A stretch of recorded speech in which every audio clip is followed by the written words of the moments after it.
Bismillah. Assalamualaikum warahmatullahi wabarakatuh. Innal hamdalillah nahmaduhu wa nasta'inuhu wa nastaghfiruh wa na'udzu billahi min syururi anfusina wa sayyiati a'malina. Man yahdihillahu fala mudilla lahu wa man yudlil fala hadiyalah. Asyhadu an la ilaha illallah wahdahu la syarika lah wa asyhadu anna Muhammadan abduhu wa rasuluh. Ya ayyuhalladzina amanu taqullaha haqqa tuqatih wa la tamutunna illa wa antum muslimun. Ya ayyuhan nasu taqu rabbakumul ladzi khalaqakum min nafsin wahidah wa khalaqa minha zawjaha wa batha minhuma rijalan katsiran wa nisaa'a wattaqullaha alladzi tasaaluna bihi wal arham. Innallaha kana 'alaikum raqiba. Ya ayyuhalladzina amanu taqullaha wa qulu qawlan sadida yuslih lakum a'malakum wa yaghfir lakum dhunubakum wa may yuti'illaha wa rasulahu faqad faza fawzan 'azima. Amma ba'd, fa inna astaqal hadithi kitabullah wa khairal huda huda Muhammadin sallallahu alaihi wasallam wa syarrul umuri muhdatsatuha fa inna kulla muhdatsatin bid'ah wa kulla bid'atin dhalalah wa kulla dhalalatin finnar. Jamaah Mushola Al-Hikmah, Bapak dan Ibu semuanya serta teman-teman sebaya saya, ya, lebih sedikit, rahimani wa rahimakumullah. Setelah cukup lama kita jeda dari kajian sirah nabawiyah atau sejarah Nabi SAW, maka walhamdulillah dengan taufik dari Allah Subhanahu wa taala semata kajian ini dapat berlangsung kembali, ya, walaupun ini belum tentu bulan depan bisa, ya. Ya, kita berdoa semoga Allah taala mempermudah kajian-kajian seperti ini bisa terus berlangsung. Amin ya mujibas sailin. Salawat dan salam semoga senantiasa tercurah kepada Nabi kita Muhammad sallallahu alaihi wasallam, yang mana sejarah-sejarah beliau terus memotivasi kita agar menjadi hamba-hamba Allah Subhanahu wa taala yang bertakwa. Tentunya motivasi itu bisa menguat, bisa mengendur. Yang menjadikan kita sukses adalah disiplin. Disiplin dalam beribadah kepada Allah, disiplin dalam bekerja, disiplin dalam menuntut ilmu. Ibarat orang yang berlari, orang yang disiplin itu akan stagnan. Misalkan larinya motor yang ia kendari mungkin 50 km per jam. Adapun orang yang hanya berdasarkan motivasi, kadang dia lari 80 km per jam, kadang mengendur sampai 15 km per jam, sangat pelan. Sehingga orang yang dipastikan sampai adalah orang yang disiplin, orang yang stabil, kegiatan-kegiatannya dia jaga dengan baik.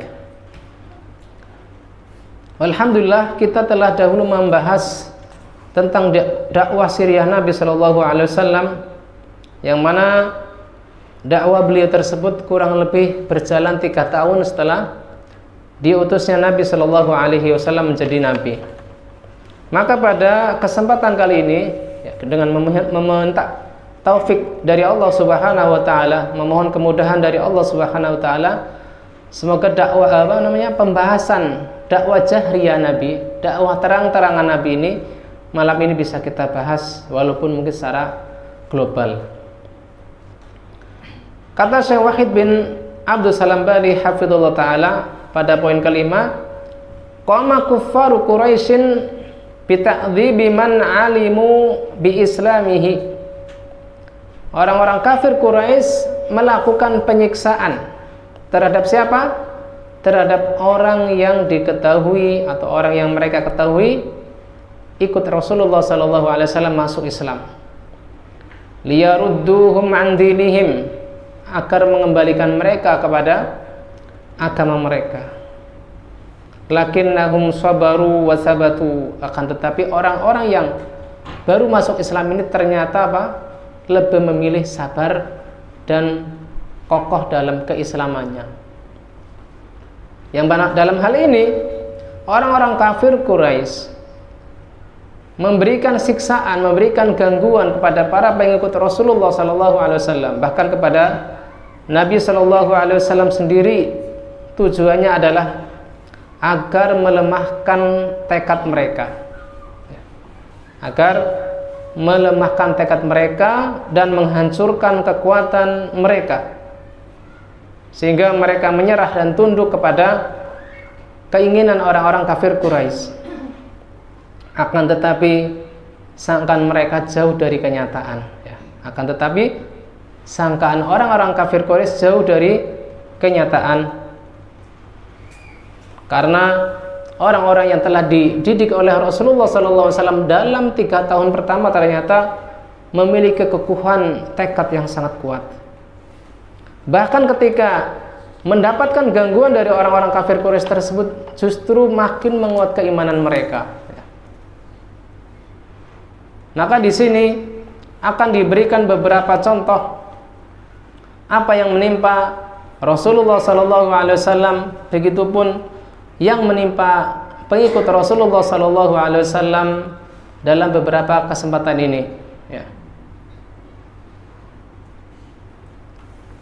Yang pertama adalah hadis yang diriwayatkan dari Abdullah bin Mas'ud, bahwa ketika Rasulullah SAW sholat di sisi Ka'bah dan Abu Jahal dan para sahabatnya saat itu duduk, dan saat itu baru saja disembelih beberapa jazur, yaitu beberapa unta. Maka Abu Jahal mengatakan, ayyukum yaqumu ila salah jazuri bani fulan fayakhudhu. Siapakah di antara kalian yang mau mengambil kotoran unta, ya mungkin jeroannya, ya jeroannya unta, untuk dilemparkan, diletakkan di atas pundak Muhammad SAW ketika dia sujud. Mengenai Abu Jahal ini, dia adalah salah satu dari 2 orang yang didoakan oleh Rasulullah SAW. Allahumma a'izzal Islam bi ahabbi hadaini rajulaini ahabbu ilaika bi Umar bin Khattab au bi Amr bin Hisham au bi Abi Jahal. Ya Allah, kuatkanlah Islam, kata Rasulullah SAW, dengan salah satu dari 2 orang ini yang paling dekat kecintaannya kepadamu, entah itu dari Umar bin Khattab ataukah dari Abi Jahal yang nama aslinya adalah Amr bin Hisham. Jadi dekat-dekatan namanya, Umar, Amr. Kalau Umar itu ain mim ro, kalau Amr ain mim ro wawu, tambah wawu saja. Nah, dia dikenal dengan kunyah Abu Al-Hakam, bapak yang bijak. Tetapi ternyata ketika kecerdasannya, kemudian pengaruhnya yang kuat di kalangan kafir Quraisy, keteguhannya, keterkenalannya, justru digunakan untuk memusuhi Rasulullah SAW, untuk menghinakan Islam. Maka dia lebih tepat, lebih cocok dijuluki oleh Rasulullah SAW dengan Abu Jahal, artinya bapak kebodohan, ya. Padahal kecerdasannya hampir mirip dengan Umar bin Al-Khattab, tetapi kebersihan hati Umar bin Al-Khattab yang menjadikannya dia dipilih oleh Allah Subhanahu wa taala menjadi sahabat Rasulullah sallallahu alaihi wasallam. Begitupun kita, ketika kita memiliki potensi, kekayaan, kecerdasan, memiliki kesempatan untuk belajar, tetapi justru kita palingkan, kita alihkan untuk membuat jarak dengan Islam, untuk membuat jarak dengan sunnah Nabi Shallallahu Alaihi Wasallam, tentu kita tidak dipilih oleh Allah Subhanahu Wa Taala menjadi para pembela Islam dan sunnah. Maka dari 2 kisah Umar bin Al-Khattab dengan Amr bin Hisham ini hendaknya menjadi renungan bagi kita. Lalu setelah Abu Jahal menyeru salah seorang kawannya, ya, untuk meletakkan kotoran apa tadi, unta yang baru disembelih, maka ada salah seorang dari mereka yang mengambilnya. Di sini dijelaskan namanya Uqbah bin Abi Mu'aid. yang mengambil kotoran unta tersebut Uqbah bin Abi Mu'aid la'anahullah, semoga Allah melaknatnya. Dia mengambil kotoran tersebut, dan tatkala Nabi SAW sujud, maka dia pun meletakkan di atas dua pundak Nabi SAW, ya. Dan mereka pun tertawa terbahak-bahak melihat Rasulullah SAW dalam keadaan sujud dan di pundaknya ada kotoran unta, jeroannya unta. Bahkan tertawanya mereka sampai bersandar satu dengan yang lain, ya, berarti lagi terpinggal-pinggal gitu kan. Dan saat itu Abdullah bin Mas'ud melihatnya, ya. Laukanat lima'ana tarahtuhu an dhahrin Nabi. Seandainya aku memiliki kekuatan, aku akan ambil kotoran-kotoran tersebut dari Nabi SAW. Maka ketika itu Rasulullah SAW mengangkat kepalanya, dan ada salah seorang dari sahabat Nabi memberitahukan kepada Fatimah. Maka Fatimah pun datang. Saat itu Fatimah itu masih anak kecil, ya, masih Juwairiyah. Tetapi Fatimah menolong ayahnya Nabi Muhammad SAW. Kemudian summa aqbalat alaihim tashtimuhum. Fatimah berani untuk mencela mereka, tokoh-tokoh tua tersebut, ya. Maka Rasulullah SAW ketika selesai dari salatnya, rafa'a sautahu summa da'a alaihim, ya. Beliau mengeraskan suara dan mendoakan keburukan bagi mereka. Beliau mendoakannya 3 kali, ya. Allahumma alaika bi Quraisy, Allahumma alaika bi Quraisy, Allahumma alaika bi Quraisy. Ya Allah, timpakanlah malapetaka kepada Quraisy. Ya Allah, timpakanlah malapetaka kepada Quraisy. Maka ketika mereka mendengar doa Nabi SAW ini, terhentilah tertawanya mereka. Mereka langsung merasa takut, ya. Takut dengan doanya Nabi SAW. Bahkan Rasulullah SAW berdoa, Allahumma alaika bi Abi Jahl bin Hisham wa Utbah bin Rabi'ah wa Syaibah bin Rabi'ah. Ini ada kedua saudara kembar, kedua-duanya memusuhi Nabi, ya. Pertama Utbah bin Rabi'ah dan Syaibah bin Rabi'ah. Wal Walid bin Uqbah wa Umayyah bin Khalaf wa Uqbah bin Abi Mu'aid, ya. Ini 6 orang yang disebutkan oleh Nabi SAW, tetapi perawi terlupa dari yang ketujuh, ya. Wa dzakara sabi' wa lam ahfadhuhu, ya. Ya, seperti kita berarti, ya. Para sahabat pun kadang-kadang lupa. Yang pertama saya ulang lagi, yang didoakan kejelekan oleh Nabi SAW saat itu ditakyin nama-namanya. Pertama adalah Abu Jahal. Abu Jahal bin Hisham, atau nama aslinya Amr bin Hisham. Yang kedua Utbah, pakai tak, bukan pakai qaf, bukan Uqbah tapi Utbah bin Rabi'ah. Saudaranya Syaibah bin Rabi'ah.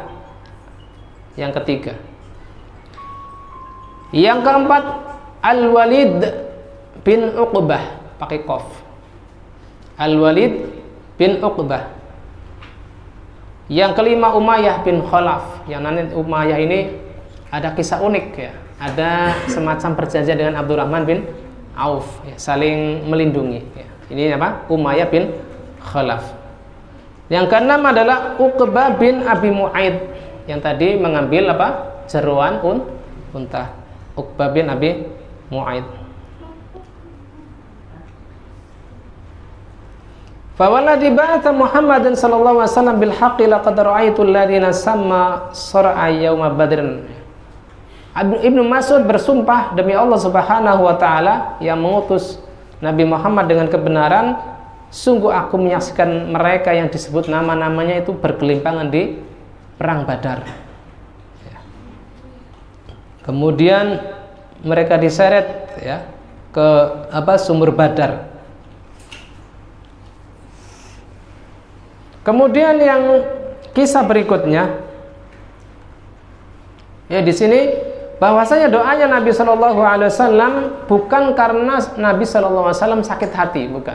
Ya, disebutkan oleh pensarah hadis ini, pensarah kitab ini, yaitu Abi Asma Muhammad bin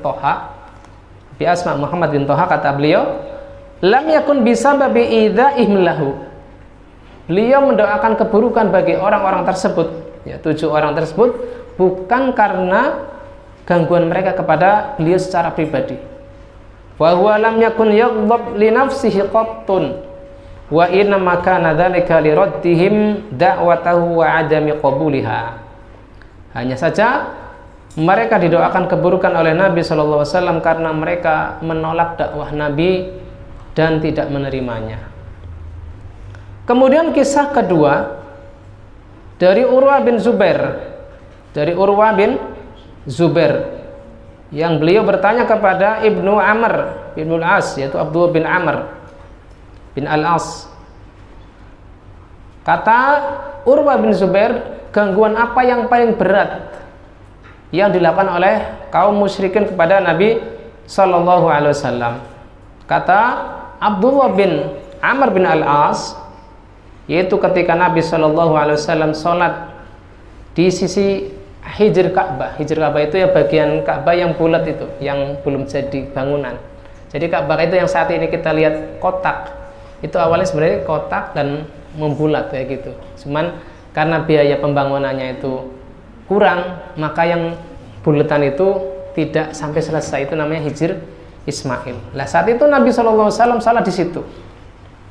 Berarti kategori salat di dalam Ka'bah. Ya, itu kalau yang bulatan itu masuk kategori di dalam Ka'bah, karena memang Ka'bahnya itu nggak selesai pembangunannya dan itu dibiarkan sampai sekarang. Tiba-tiba datang Uqbah bin Abi Mu'aid, nah sama yang tadi ngambil kotoran jeroan unta tadi. Tiba-tiba datang Uqbah bin Abi Mu'aid dan meletakkan kainnya di leher Nabi SAW lalu mencekiknya dengan keras. Subhanallah. Ya. Maka datanglah Abu Bakar As-Siddiq lalu mendorong pundak Uqbah bin Abi Mu'aid lalu menjauhkannya dari Nabi SAW, lalu menukil sebuah ayat, ataqtuluna rajulan ay yaqula rabbi Allah. Apakah engkau akan membunuh seorang laki-laki yang hanya karena dia mengucapkan Tuhanku adalah Allah Subhanahu wa ta'ala? Ya, walaupun orang-orang kafir Quraisy sudah mengenal siapa itu Allah Subhanahu wa ta'ala, tetapi mereka tidak rela bila sesembahnya hanya Allah Subhanahu wa ta'ala semata. Kemudian kisah ketiga datang dari hadis Abi Hurairah radhiyallahu an, yaitu menceritakan perkataan Abu Jahal. Tentunya ini Abu Hurairah mendengar imah dari Nabi sallallahu alaihi wasallam ataukah dari sahabat yang lain, ya, karena Abu Hurairah itu masuk Islam kurang lebih 3,5 tahun sebelum wafatnya Rasulullah Sallallahu Alaihi Wasallam. Kata Abu Jahal, apakah Muhammad menghinakan wajahnya di hadapan kalian? Maksudnya menghinakan wajahnya itu saat itu sujud, ya, di sisi Ka'bah. Maka teman-temannya menjawab iya. Maka Abu Jahal bersumpah, wallati wal uzza, demi Lata dan Uzza, ya, sesembahan selain Allah tentunya ini. Seandainya aku melihat dia melakukan itu, maka akan aku injak lehernya. Awla awfiranna wajahu fit turab, ataukah aku hinakan wajahnya di tanah, yaitu entah diinjak lehernya ataukah diinjak wajahnya ketika sujud. Maka Rasulullah SAW datang dan dia sholat langsung, ya, tidak menyapa mereka, yang mana Abu Jahal menyangka bisa menginjak leher Rasulullah SAW. Maka dia pun ketika hendak maju, dia kaget, ya. Wa huwa yanqusu ala aqibaihi, dia mundur sampai dengan arah tumitnya, jadi mundur, ya, dan sambil wayataqi biyadihi, menghalau sesuatu yang dia lihat, ya. Maka teman-temannya Abu Jahal bertanya, malaka, apa yang terjadi padamu? Maka kata dia, inna baini wa bainahu la khandaqan min nar, antara aku dengan Muhammad, kata Abu Jahal, ada parit dari api, ada jurang yang keluar apinya. Wa haulan wa janihatan, kengerian dan sayap-sayap, itu sayap malaikat. Maka Rasulullah sallallahu alaihi wasallam mengatakan, laudana minni la tafathu al malaikatu udwan. Seandainya dia tadi mendekat lebih dekat lagi kepadaku, maka dia akan dicabik-cabik oleh malaikat. Maka turunlah sisa dari surat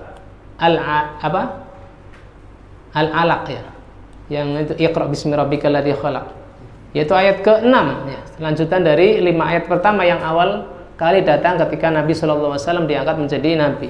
Kalla innal insana layatgha, sekali-kali tidak, sesungguhnya manusia itu benar-benar melampaui batas. Ar-ra'ahu istaghna, ketika dia merasa cukup. Inna ila rabbika ruj'a, padahal kepada Rabb-nya dia kembali. Ara'aital ladzi yanha, bagaimana pendapatmu dengan orang yang menghalangi abdan idza shalla, yaitu menghalangi seorang hamba ketika dia salat. Ara'aita in kana 'alal huda, bagaimana pendapatmu apabila justru yang dihalangi adalah di atas petunjuk. Au amara bittaqwa, ataukah dia memerintah kepada ketakwaan. Ara'aita in kadzdzaba wa tawalla, bagaimana pendapatmu bila yang mencegah itu justru orang yang mendustakan dan berpaling.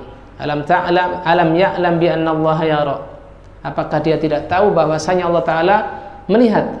Kalla la illam yantahi lanasfa'an bin nasiyah, sekali-kali tidak, bila dia tidak berhenti maka ubun-ubunnya akan ditarik. Nasiyatin kadzibatin khati'ah, yaitu ubun-ubun yang pemilik kedustaan dan durhaka, yaitu siapa tadi? Uqbah bin Abi Mu'aid. Abu Jahal. Adapun Uqbah bin Abi Mu'aid itu yang mencekik leher Nabi ketika sujud dan dihalau oleh Abu Bakar As-Siddiq. Falyad'una dia, maka biarkan dia menyeru teman-temannya. Sanada'u Zabaniyah, seandainya dia sampai menyerang Nabi, maka kami pun bisa menyeru Zabaniyah, yaitu malaikat Zabaniyah. Kalla la tuti'hu wasjud waqtarib, maka janganlah engkau taati dia, tetaplah sujud dan mendekatlah kepada Allah Subhanahu wa ta'ala. Kata Rasulullah sallallahu alaihi wasallam, laqad udhitu fillahi wa ma yu'dha ahad, sesungguhnya aku telah diganggu di jalan Allah Subhanahu wa ta'ala, diganggu oleh kaum Nabi Muhammad SAW dengan gangguan yang tidak pernah dirasakan oleh seorang pun selain Nabi Muhammad. Wa khiftu fillahi wa ma yukhafu ahad, dan aku merasakan rasa takut ya, apa yang selain Nabi SAW belum pernah merasakan rasa takut tersebut. Ini sampai kisah keberapa? 3. Kita masuk ke kisah atau hadis keempat, yang mana hadis ini datang dari Ibnu Abbas, bahwasanya Abu Jahal datang kepada Nabi SAW saat Nabi SAW sholat. Jadi ini kejadiannya mungkin banyak kejadian, dan tentunya momennya itu pas Nabi SAW sholat di dekat Ka'bah. Maka Abu Jahal menghalanginya. Maka Nabi SAW balik mengancam Abu Jahal. Kata Abu Jahal, engkau mengancamku? Amma wallahi innil aktsaru ahlil wadi nadiya, padahal aku itu orang yang paling banyak pengikutnya, kata Abu Jahal. Maka turunlah ayat Allah Subhanahu wa ta'ala ya, persis dengan ayat tadi, ara'aital ladzi yanha 'abdan idza shalla, dan seterusnya. Maka Ibnu Abbas mengatakan, walladzi nafsi biyadihi law da'a nadiyah la khadathu zabaniyah ya. Demi Allah yang jiwaku berada di tangannya, seandainya dia menyeru kaumnya ya untuk mengeroyok Nabi Muhammad SAW, tentu Zabaniyah pun dipanggil oleh Allah Subhanahu wa ta'ala untuk mengoyak-oyak Abu Jahal. Kemudian kejadian yang lain yaitu terkait dengan Ummu Jamil. Ummu Jamil ini istrinya Abu Lahab. Ini berarti kejadian kelima ya. Ketika turun surat Al-Masad, maka Ummu Jamil yang nama dia adalah Arwa bintu Harbin. Arwa bukan arwah ya, tapi Arwa bintu Harbin. Nama asli dari Ummu Jamil ya. Ummu Jamil ini adalah istri Abu Lahab.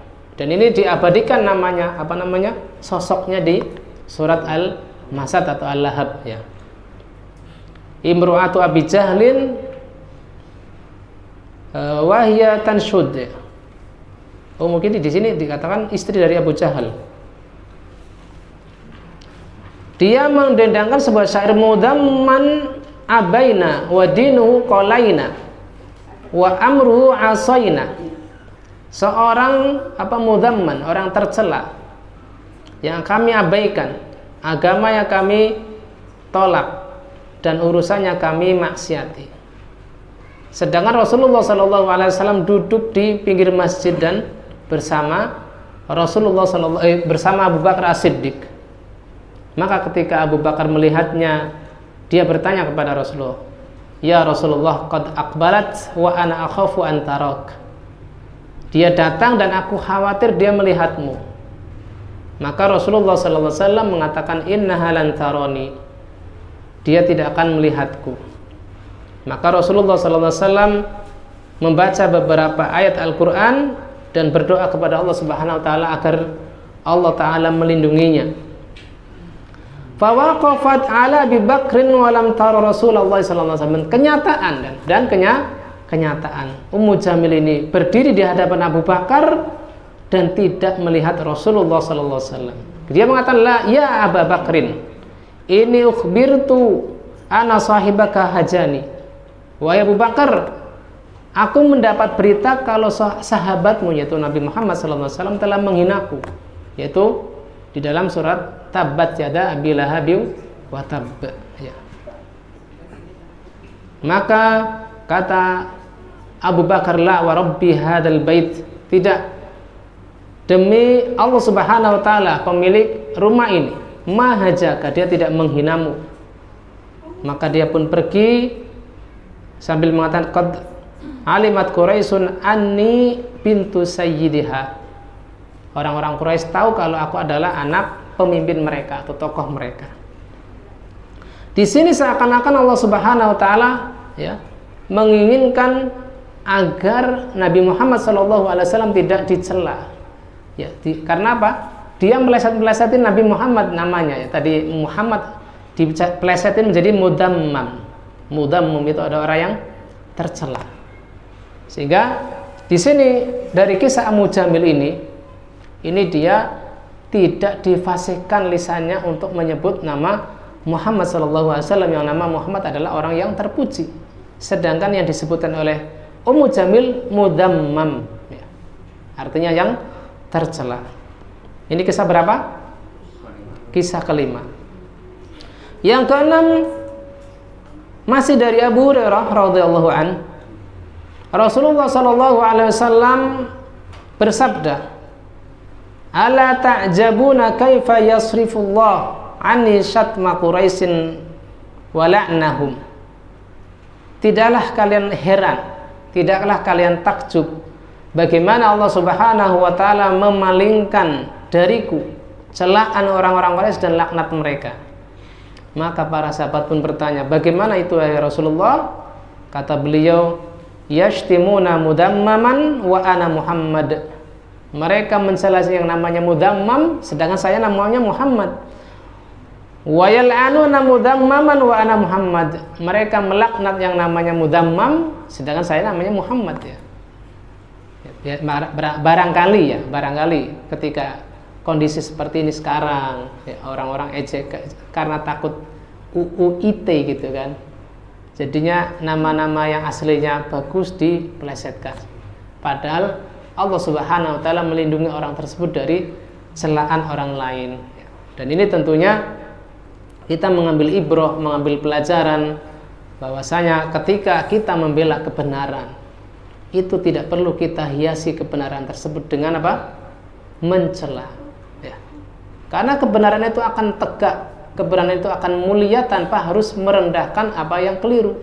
Wong yang keliru itu salah dari sononya, kenapa kita harus bela dengan mengolok-olok kekeliruan tersebut? Wallahu a'lam.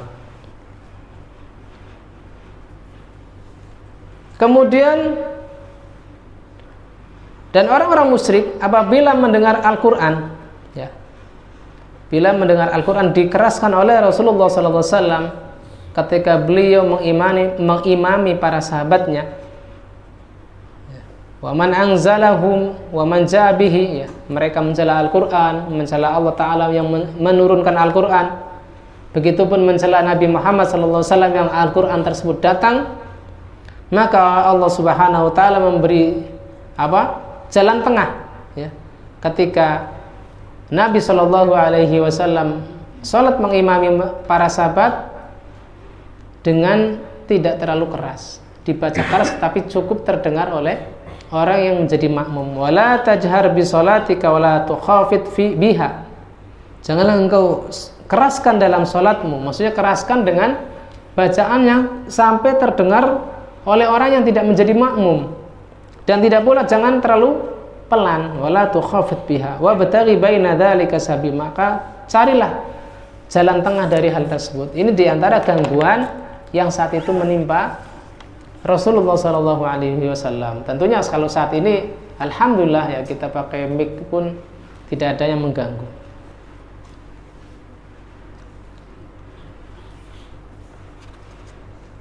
Kata penulis, akan tetapi Allah Subhanahu wa Ta'ala telah mencukupkan nabinya dari orang-orang yang mengolok-olok Nabi Shallallahu Alaihi Wasallam dan melindungi beliau, sehingga olok-olokan mereka pun tidak mengenai Rasulullah Shallallahu Alaihi Wasallam. Pada suatu saat mereka sampai bersumpah, ya, di hijr Ka'bah, fata'ahadu billati wal Uzza, mereka bersumpah atas nama Lata dan Uzza, wa manata salisatil ukhra, dan Manah yang ketiga. Kata mereka, lau qad ra'ayna Muhammadan qumna ilaihi qiyama rajulin wahid, apabila Rasulullah datang, ya, kita melihat dia, maka kita bersatu padu. Ibaratnya membuat persekongkolan, diatur, kamu bagian ini, saya bagian itu, apa namanya, bersekongkol, ya, benar, ya, membuat kerja kelompok, ya. Falam nufariqhu hatta naqtulahu, kita tidak berpisah sampai bisa membunuhnya. Maka ketika hal itu diketahui oleh Fatimah, maka dia datang kepada Rasulullah SAW dalam keadaan menangis, ya. Maka kata Fatimah, mereka telah membuat rencana busuk, membuat rencana buruk di hijr Ka'bah, yang mana mereka sampai bersumpah akan membunuhmu, ya. Falaisa minhum rajulun illa wa qad arafa nasibahu, tidaklah satu orang dari mereka melainkan sudah tahu bagiannya, sudah tahu tugasnya. Kamu bagian apa, ini bagian apa, ya. Maka Rasulullah SAW minta kepada Fatimah untuk diambilkan air wudhu. Maka beliau pun berwudhu, lalu datang menemui mereka. Ya, Masya Allah, berani sekali Rasulullah SAW. Dan ini patut kita teladani keberanian ini, karena kita adalah pengikut Rasulullah SAW, harus meneladani keberanian dalam membela kebenaran. Falamma ra'au qalu hadza huwa, ketika mereka melihat Nabi SAW, mereka pun, ini orangnya, ini yang kita obrolin di belakang. Tetapi setelah itu mereka menundukkan pandangannya. Wa aqiru fi majalisim, mereka tertunduk, ya. Dia membeku, ya. Falam yarfa'u ilayhi absarahum, karena wibawanya Nabi SAW, mereka pun tidak sampai bisa mengangkat pandangan mereka, tertunduk, ya. Walam yaqum minhum rajulun, tidak ada seorang pun yang bisa berdiri, ya, untuk memukul ataukah menampar Rasulullah SAW.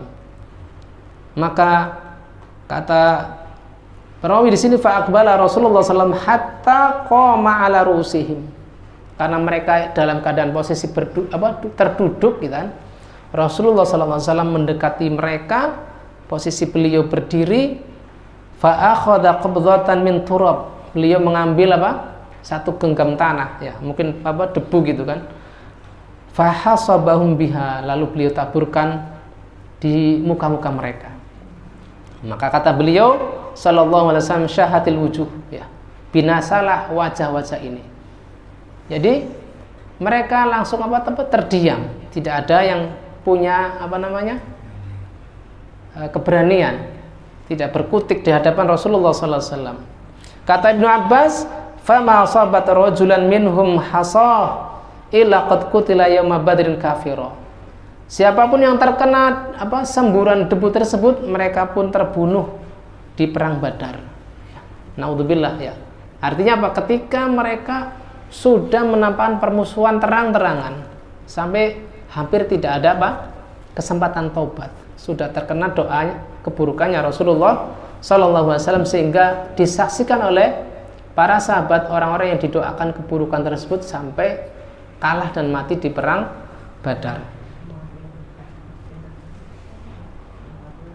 Namun demikian, Rasulullah sallallahu alaihi wasallam tentu dalam keadaan ini adalah memiliki sifat rahmah, sifat kasih sayang, ya.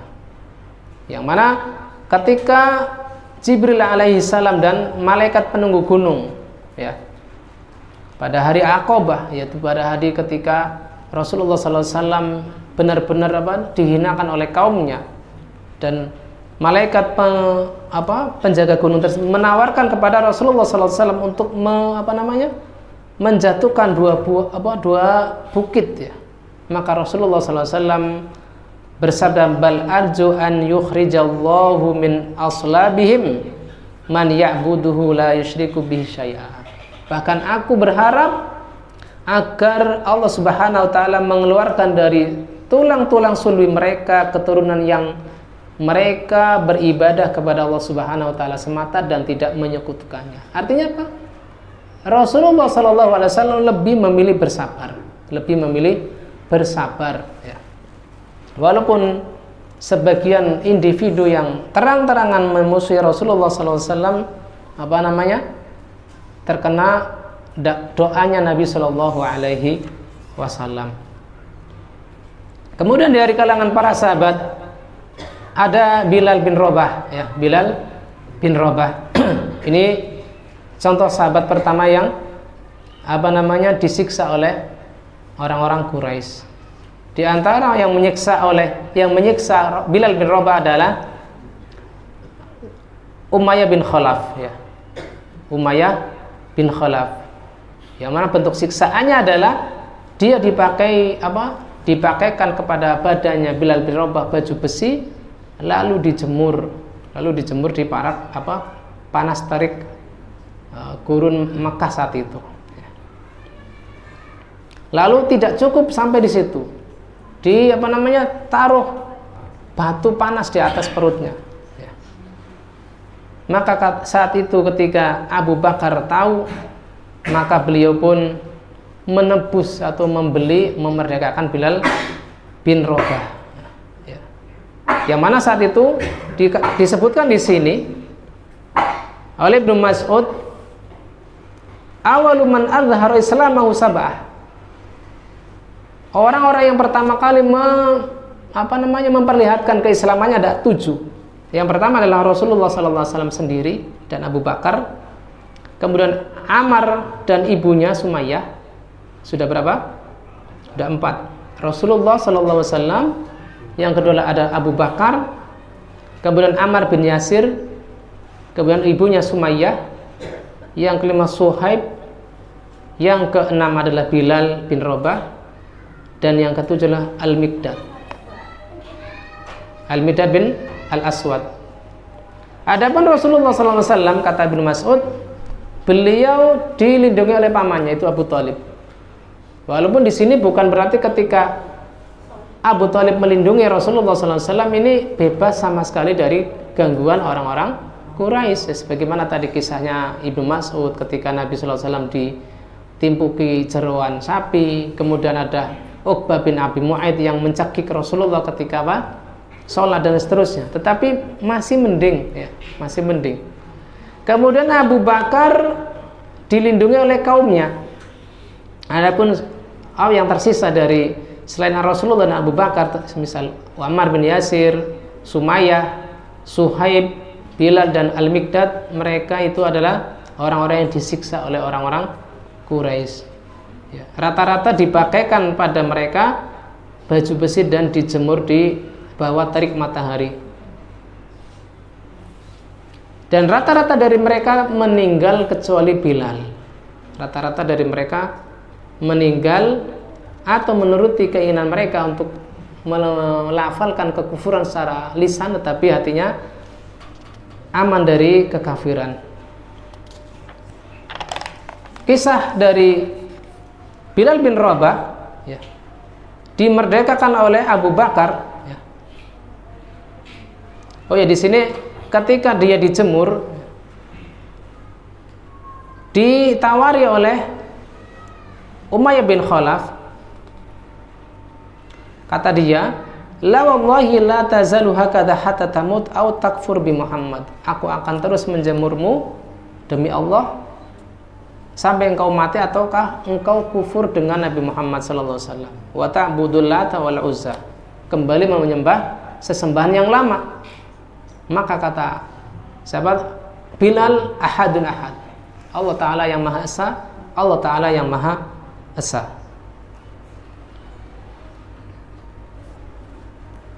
Di sini kisah dimerdekakannya Bilal bin Rabah.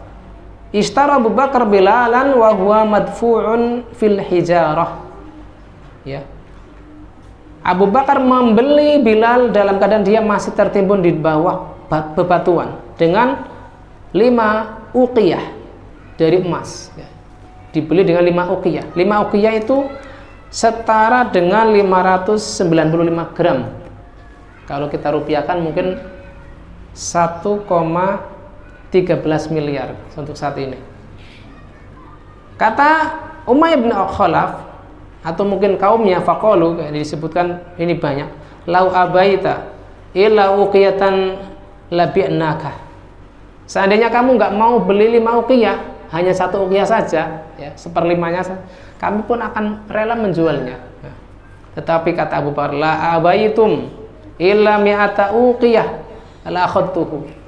Sampai seandainya kalian nggak cukup dikasih 5 uqiyah, lalu nawar sampai 100 uqiyah, tentu aku akan membelinya, akan memborongnya. Itu berarti begitu kata Abu Bakar As-Siddiq. Artinya apa? Keimanan Bilal bin Rabah, yang mana kata ahli sejarah beliau adalah orang yang gelap, ya, bukan orang Arab itu kan. Tetapi keimanan itu dihargai sangat mahal oleh orang-orang mukmin, sehingga gangguan apapun yang menimpa kita hendaknya jangan sampai menggadaikan kita dengan dunia yang hina, dengan rupiah, dengan sekardus mie rebus misalkan, murah sekali, ya. Padahal tadi Bilal bin Rabah ditebus oleh Abu Bakar berapa? 5 uqiyah yang setara dengan 1,13 miliar. Ya, kalau saat ini saya cek ya, harga 1 gram emas itu 1.900.000 sekian. Nah, saya bulatkan ke bawah yaitu 1.900.000. Ini kenanya 1,13 miliar. Wallahu ta'ala alam. Sebenarnya ini ada banyak ya, ada kisah keluarga Yasir, Sumayyah yang maaf ditusuk kemaluannya sampai meninggal dan lain-lain, masih banyak di bab ini, tetapi karena waktu terbatas saya cukupkan. Yang mana tadi saya sebutkan secara global bahwasanya 7 orang yang menyatakan memperlihatkan keislamannya rata-rata imam meninggal, imam pura-pura kufur demi mendapatkan rukhsah dari Allah Subhanahu wa ta'ala. Semoga apa yang ringkas ini, apa yang singkat ini bermanfaat bagi saya yang menyampaikan, menambah keimanan kita. Begitu pula antum yang mendengarkannya. Kurang lebihnya mohon maaf. Ada pertanyaan Pak Misbah? Atau cukup mawon nggih? Kita tutup dengan doa kafaratul majlis. Subhanakallahumma wa bihamdik asyhadu an la ilaha illa anta astaghfiruka wa atubu ilaik. Assalamualaikum warahmatullahi wabarakatuh.